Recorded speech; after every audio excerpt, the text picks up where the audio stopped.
আসসালামু আলাইকুম।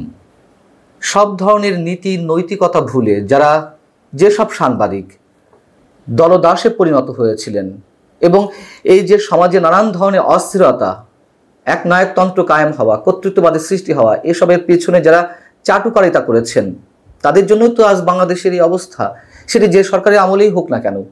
এবং গত দেড় দশকে যারা সীমাহীন নির্লজ্জতার মধ্য দিয়ে সাংবাদিকতা করেছেন, কথিত সাংবাদিকতা, তাদেরকে খুঁজে পাওয়া যাচ্ছে না। এবং আমরা জানতে পারলাম যে ৭১ টিভির সাবেক head of news Shakil Ahmed এবং প্রিন্সিপাল করেসপন্ডেন্ট ফারজানা রূপাকে আটক করা হয়েছে বিমানবন্দর থেকে, হযরত শাহজালাল আন্তর্জাতিক বিমানবন্দর থেকে তাদেরকে আটক করা হয়েছে। নিশ্চয় তারা দেশ ছাড়ার চেষ্টা করছিলেন এবং সে ধরনের একটি পরিকল্পনা ছিল। এতদিন তারা আত্মগোপনে ছিলেন। গণমাধ্যমে যে চাটুকারিতা আমরা দেখেছি, বিশেষ করে প্রধানমন্ত্রীর সংবাদ সম্মেলনগুলোতে কিভাবে পেশাদারিত্বের বাইরে গিয়ে দলীয় চাটুকারিতায় নিজেদেরকে পরিণত করেছিলেন, সেগুলো আমরা দেখেছি। এবং এই যে চাটুকার সাংবাদিকেরা যারা আওয়ামী লীগের কর্মী নেতা হিসেবে নয়, স্রেফ চাটুকার হিসেবে, দলদাস হিসেবে চিহ্নিত হয়েছিলেন, তাদের বিরুদ্ধে এক ধরনের স্লোগান উঠেছে।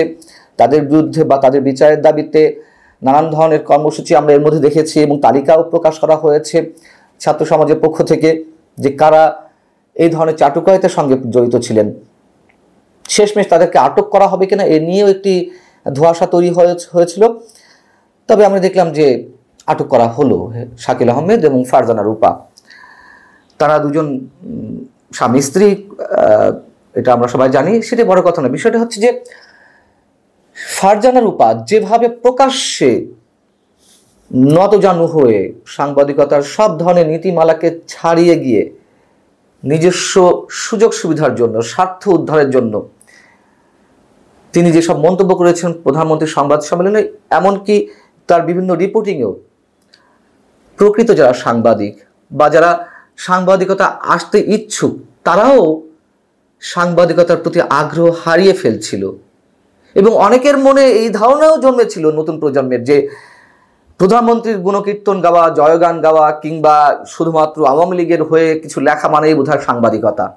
এমন অনেকের প্রশ্ন, যেটা সত্যিকারের অর্থেই তারা প্রশ্ন করত, যেটাই বুঝি সাংবাদিকতা। নাঈমুল ইসলাম খান, প্রধানমন্ত্রীর সাবেক প্রধানমন্ত্রী শেখ হাসিনার নিয়োগ হওয়া শেষ পর্যায়ে প্রেস সচিব নাঈমুল ইসলাম খানের বিরুদ্ধেও মামলা হয়েছে। আমি একজন ছোট ক্ষুদ্র সাংবাদিক হিসেবে আমি দীর্ঘদিন ধরে বলে আসছি যে সাংবাদিকদের বিরুদ্ধে কেন দুর্নীতির বিষয়ে অভিযান পরিচালিত হয় না। এবং এই কথা নতুন নয়, গত 111 সরকার থেকে বলে আসছি। এত এত মানুষের বিরুদ্ধে অভিযান হয়, সেটি পলিটিক্যালি হোক কিংবা সত্যি সত্যিই হোক, যেভাবেই হোক, এত ব্যবসায়ীর বিরুদ্ধে অভিযান পরিচালিত হয়, রাজনীতিবিদদের বিরুদ্ধে অভিযান পরিচালিত হয়, কেন দুর্নীতিবাজ সাংবাদিকদের বিরুদ্ধে অভিযান পরিচালিত হয় না? কেন যে হয় না সেটিও আমরা জানি। অন্তত 2-4 জনকে ধরা হতো, তাদের সম্পত্তির হিসাব চাওয়া হতো, কিন্তু তা কখনোই হয়নি। ফারজানা রূপা এবং শাকিল আহমেদকে যে আটক করা হলো, আমরা একজন সংবাদকর্মী হিসেবেই বলতে চাই যে তাদের বিরুদ্ধে যেন প্রতিহিংসা পরায়ণ হয়ে কোনো ধরনের মামলা কিংবা হয়রানিমূলক কিছু করা না হয়। মানুষ যা দেখেছে, মানুষ যা জানে, তারা যে চাটুকারিতা করেছেন, তারা যে নির্লজ্জভাবে সেন্সরশিপও অবলম্বন করেছে, যেটাই হোক না কেন, নিশ্চয়ই এর সাথে স্বার্থ জড়িত ছিল, অর্থনৈতিক স্বার্থ জড়িত ছিল। নিশ্চয়ই তারা, আমাদের মনে হয় যেটি, যে নিশ্চয়ই তারা অবৈধ উপায়ে সম্পদ অর্জন করেছে। সেসব বিষয়ে প্রকৃত মামলা দেওয়া হোক বা তদন্ত করা হোক। অহেতুক হয়রানি যেন না করা হয়, এটি আমার একান্ত চাওয়া। আমি চাই সত্যিকার অর্থেই যারা প্রকৃতভাবে দুর্নীতিবাজ সাংবাদিকদের মধ্যে, তাদের বিরুদ্ধে একটি কড়া অভিযান পরিচালিত হোক, তাদেরকেও বিচারের কাঠগড়ায় দাঁড় করানো হোক, তাদের বিরুদ্ধেও আইনি ব্যবস্থা নেওয়া হোক। এবং নাঈমুল ইসলাম খান, সাবেক প্রেস সচিব, তার বিরুদ্ধে মামলা হয়েছে। তিনি আসলেই, তার বিরুদ্ধে হত্যা মামলা হয়েছে, তিনি আসলেই কি হত্যাকাণ্ডের সঙ্গে জড়িত অথবা ভাঙচুরের মামলা, এ ধরনের অনেক প্রশ্ন উঠতে পারে। বিতর্কের মধ্যে যেন কাউকে না নেওয়া হয়।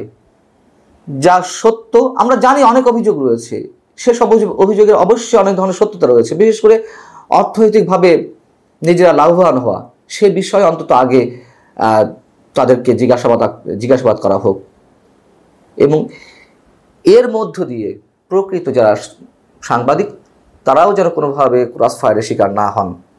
আর ছাত্র সমাজের পক্ষ থেকে একটি তালিকা দেওয়া হয়েছে 51 জনের, যারা চাটুকারিতা করেছে, দলদাস সাংবাদিক পরিণত হয়েছিল।